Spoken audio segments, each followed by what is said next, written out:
Falar sobre essa informação que veio do Twitter, lá de um perfil chamado Caixa Preta do Esporte. É um cara assim que é anônimo, porém vem acertando várias contratações do esporte nos últimos dias, e a mais recente delas de informações, né, é a respeito do Diego Gonçalves. Ponta esquerda, ponta direita do Goiás, 28 anos de idade, até aqui soma 16 partidas na atual temporada, 3 gols marcados e 1 assistência. 15 dos seus 16 jogos como titular nessa equipe do Guto Ferreira. Dá para dizer que é assim um titular absoluto na sua posição, entretanto nas últimas partidas meio que revezando, muito por conta também dessa parte do cansaço físico, né, com essa maratona de jogos. O contrato do Diego Gonçalves com o Goiás vai até dezembro de 2023. Ele que está emprestado pertence ao Mirassol, a equipe paulista que inclusive nessa atual temporada terá a Série B do Campeonato Brasileiro pela frente. O contrato dele lá no interior paulista vai até junho de 2024. Existe uma opção de compra por parte do Goiás, caso queira, né, ficar com o jogador em definitivo ao final do Campeonato Brasileiro. Se depender do Goiás, acredito que não liberaria o Diego Gonçalves nesse momento. Pode ter todas as suas dificuldades, né, técnicas, mas assim, acho que é um jogador interessante, não para ser o titular absoluto, o craque do Goiás no Campeonato Brasileiro. Entretanto, em algumas partidas como titular, um elenco ali mesclado,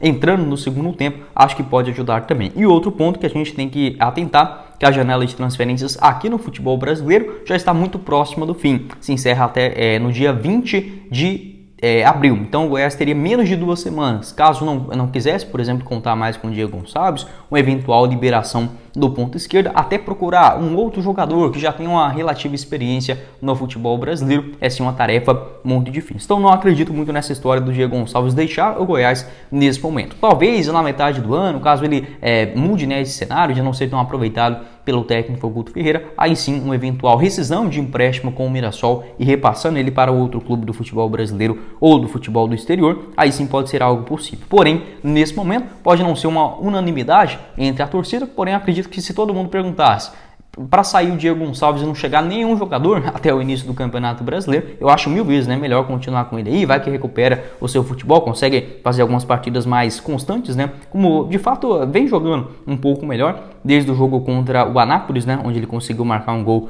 nas quartas de finais. No jogo da ida contra o Cuiabá lá, ele foi muito mal, porém voltou um pouco melhor contra o Atlético Goianiense, contra o Santa Fé também na Sul-Americana, um pouco discreto ainda, porém mais participativo do que o normal. Enfim, um jogador que conhece também a Série A do Campeonato Brasileiro, acho que vale a aposta com a sua permanência até o início da primeira divisão. Como eu falei para vocês, o seu contrato no Verdão apenas por empréstimo, com opção de compra, ele que pertence ao Mirassol. Quero saber a sua opinião aqui embaixo nos comentários também a respeito do Diego Gonçalves, né? Esse eventual interesse do esporte em contar com seu futebol para a Série B do Campeonato Brasileiro. Será que faz sentido a sua liberação, né, para uma outra equipe aqui do futebol nacional, ou se é melhor continuar com o atleta até o início da Série A?